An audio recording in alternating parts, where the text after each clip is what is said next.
Hello प्यारे बच्चों, तो मैं हूं संजीव पांडे और आप देख रहे हैं एड्यू मंत्रा।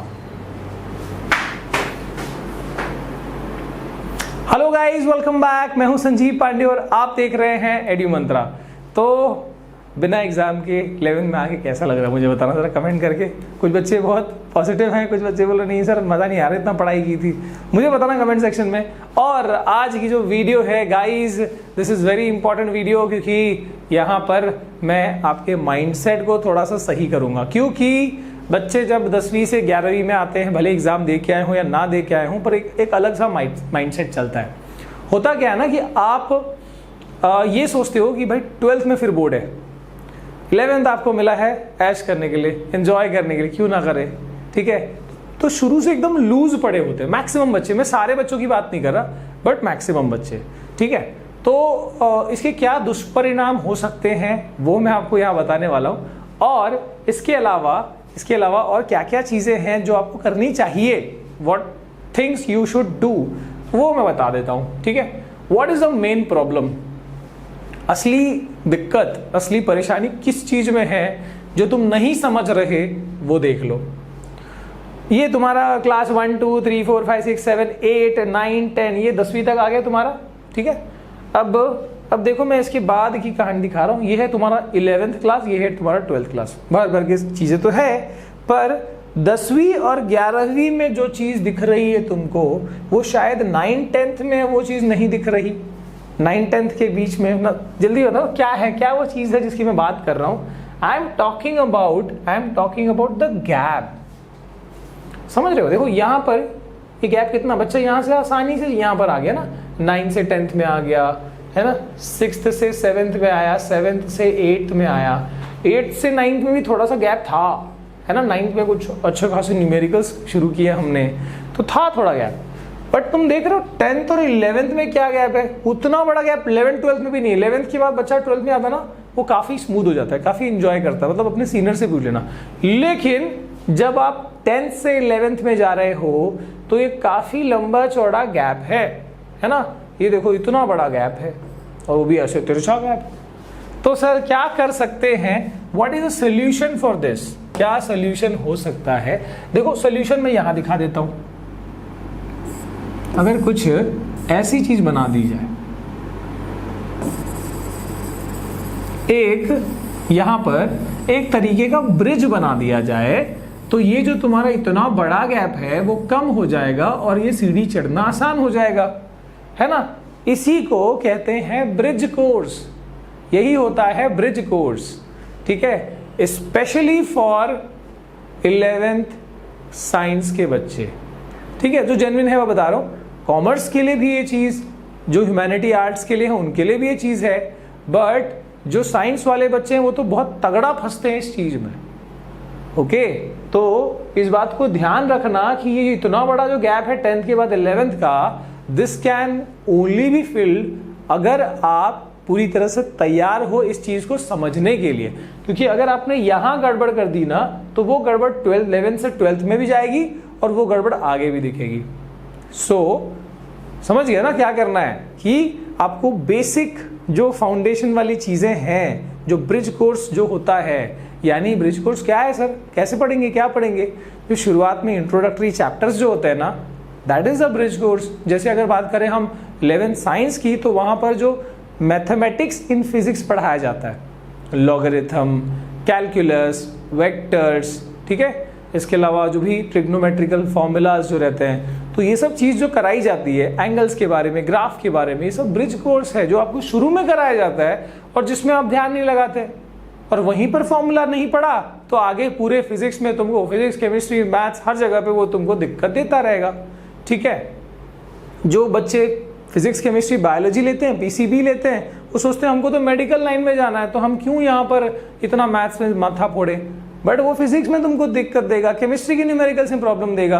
वो बेसिक मैथमेटिक्स है, दैट इज नीडेड हियर, है ना। तुम भले ही मैथ से पीछे छोड़ा के आए हो, पर वो जरूरी है, ठीक है। सो वो जो पार्ट है, सबसे पहले वो चीज करनी तुमको बहुत सख्त जरूरत है। अगर उसको मिस कर रहे हो तो बहुत बड़ी गलती कर रहे हो।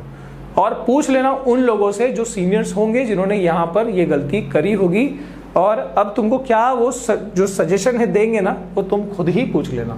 ओके, अब यहाँ पर ना कुछ पॉइंट्स बता रहा हूँ जो एक्चुअली हमारा माइंडसेट कैसे बना होता है। लैक ऑफ सीरियसनेस, ठीक है, स्पेलिंग वेलिंग थोड़ा गड़बड़ हो सकती है। लैक ऑफ सीरियसनेस मतलब क्या, अगेन 10th के बाद तो सीधा 12th में बोर्ड है, 11th तो ऐसे ही है, कर लो ऐसे ही, है ना, बस पास होना है 11th में, 12th में जान लगाएंगे, 12th को फोड़ेंगे, ऐसे लगता है। ये गलती काफ़ी टाइम हो जाती है। जैसे कि अभी कुछ बच्चों का कमेंट्स भी देखा था मैंने, सर हमने तो ऐसे सोचा कि प्री बोर्ड तो ऐसे दे देते हैं, फिर बोर्ड में फोड़ेंगे, और एक्चुअली बाद में पता क्या चला कि बोर्ड कैंसिल हो गया 10th का, और जो प्री बोर्ड में फोड़ने का जो 30 नंबर मिले थे वही लगभग हो जाएंगे। वैसे एक्चुअली वैसे नहीं होगा कि तुमको इतना उसका सिस्टम बनाया गया, राइस ने आगे वो वीडियो बनाया उसके ऊपर कि भाई कैसे कैसे डिस्ट्रीब्यूशन होगा, अच्छे नंबर मिलेंगे, बट यहाँ पर ऐसे मत सोचना, ठीक है। 11th and 12th actually connected class है, मतलब अगर हम बात करें अकाउंटेंसी या whatever subject you are talking about, उसमें क्या होता है, इतना सिलेबस है ना, तो आधा 11th में डाल दिया, आधा 12th में डाल दिया, लगभग यही कहानी है, ठीक है। तो दे आर कनेक्टेड, इसको मिस नहीं करना, क्योंकि आगे जब उस 12th के आगे की कहानी जो होगी, चाहे वो एंट्रेंस जो भी आप एग्जाम्स दे रहे हो, उसमें ये असर दिखेगा। अच्छे से 11th पढ़ना, अच्छे से 11th पढ़ना, अच्छे से 11th पढ़ना, नहीं तो चाहे वो तुम नीट दे रहे हो, जेई दे रहे हो, कॉमर्स का, आर्ट्स का, कहीं भी आप एंट्रेंस कोई भी एग्जाम दे रहे हो, ये सब चीज़ें वहाँ पकड़ में आ जाएंगी, ठीक है। तो ये मत सोचना कि ये यूजलेस चीज़ है, आगे काम नहीं आएगी। Okay, 11th 12th actually connected हैं। ओके, आगे, okay, early start, as I always say, थोड़ा सा कोई चीज़ को शुरुआत जब जल्दी करते हो तो चीज़ें आसान हो जाती है। अगर ये महीना जो है, दिस इज़ वेरी क्रूशियल महीना, वेरी इंपॉर्टेंट महीना, जिसने इस मई मंथ को सही तरीके से यूटिलाइज कर लिया, घर में बैठो, सेफ रहो, बट पढ़ाई करने के हिसाब से बात कर रहा हूँ, इसमें आपने अगर हर दिन कंसिस्टेंटली अर्ली तरीके से अभी शुरू कर रहे हो तो दैट इज़ गोइंग टू, है ना, यहाँ पर तुमने वो सारी बेसिक चीज़ें पढ़ ली, इनिशियल 1-2 चैप्टर्स को अच्छे से पढ़ लिया, वो बहुत ज़रूरी होता है, वो कर लिया, आगे चीज़ें स्मूथ चलने लगी। मतलब मैं कह रहा हूँ ना तुमको, हो सकता है कि शुरू के 2 महीने टफ लगे, है ना, ऐसे ऐसे सब्जेक्ट्स इंट्रोड्यूस जाएंगे, जैसे कॉमर्स में इकोनॉमिक्स हो गया या कुछ ऐसा है, टफ तो नहीं है बट लगे, क्योंकि शुरुआत में अगर शुरू में तो वही चीज़ लोगे तो भाई ऐसे लगेगा मुश्किल, बट पढ़ते पढ़ते जब शुरू के 1-2 चैप्टर सीरियसली पढ़ लिए, आगे की चीज़ें आसान हो जाएंगी। Same with physics and other subjects as well, ठीक है। कंसेप्चुअल स्टडी करनी जरूरी होगी, क्योंकि 9 तक तो भाई तुम 9-10 तक तो भाई जो भी चीज़ें थी बहुत एकदम थियोरेटिकल थी, बहुत सारी, ठीक है, और 11th में कॉन्सेप्ट ही ऐसे हैं कि तुमको कंसेप्चुअल स्टडी करनी पड़ेगी, उसके बिना काम नहीं चलने वाला। और अब तो वैसे भी तुमको जो एग्जामिनेशन पैटर्न है उसमें वो चीज़ को ऐड कर दिया गया, कॉम्पिटेंसी वाले पार्ट को, तो पढ़ना ही पड़ेगा, कंसेप्चुअल इन डेप्थ स्टडी करनी होगी। Must know main theme of the subject and chapter, कोई भी चैप्टर पढ़ रहे हो ना, कोई भी टॉपिक पढ़ रहे हो, तो उस टॉपिक का थीम क्या है, एक्चुअल आइडिया क्या है, वो पढ़ना समझना बहुत जरूरी होगा। ओके, तभी तो आप इन डेप्थ जा पाओगे। अंदर की चीजें पढ़ रहे हो, पता ही नहीं है कि भाई किस बारे में है रोटेशनल मोशन, किस बारे में है हमारा ग्रेविटेशन, तो बेसिक कंसेप्ट को करना बहुत जरूरी है, क्या क्या है उस टॉपिक के अंदर, ये सब समझना बहुत जरूरी है। ओके, टेक्स्ट बुक इसको बिल्कुल कभी मिस नहीं किया करो। बहुत सारी चीजें हैं जो हम, ये टेक्स्ट बुक हम पढ़ते ही नहीं, हम बहुत सारे रेफरेंस बुक पढ़ लेते हैं, टेक्स्ट बुक को वैल्यू नहीं दिखाते, पर बहुत सारी चीजें हैं जो वहां पर रहती है और जो हमको एंड तक पता नहीं चलती है। सो टेक्स्ट बुक इज मस्ट, पहली किताब जो तुम पढ़ोगे that will be your text book, ठीक है। एंड उसके अंदर की जो क्वेश्चंस है उन सब पे फोकस करना बहुत बहुत जरूरी है। और आखिरी में एक ही बात मैं कहना चाहूंगा, अगर नहीं करना चाहते, अगर ये सब चीजें कोई फर्क नहीं पड़ता, मैं जो बता रहा हूँ लग रहा है कि नहीं सर हम तो कर लेंगे, आप बोलो हम फिर भी हम अपने तरीके से करेंगे, हम 12th में ध्यान देंगे, अभी तो हम एंजॉय करेंगे, अगर ऐसा लगता है तो अपने सीनियर से पूछ लेना, सीनियर की स्पेलिंग गलत है ऐसे, सीनियर से पूछ लेना, ओके, तो पता लग जाएगा कि हाँ मैं जो बोल रहा हूँ उसमें कितना दम है। स्कूल में टॉपर था, 11th एंड 12th में फुस हो गया, ऐसा होता है।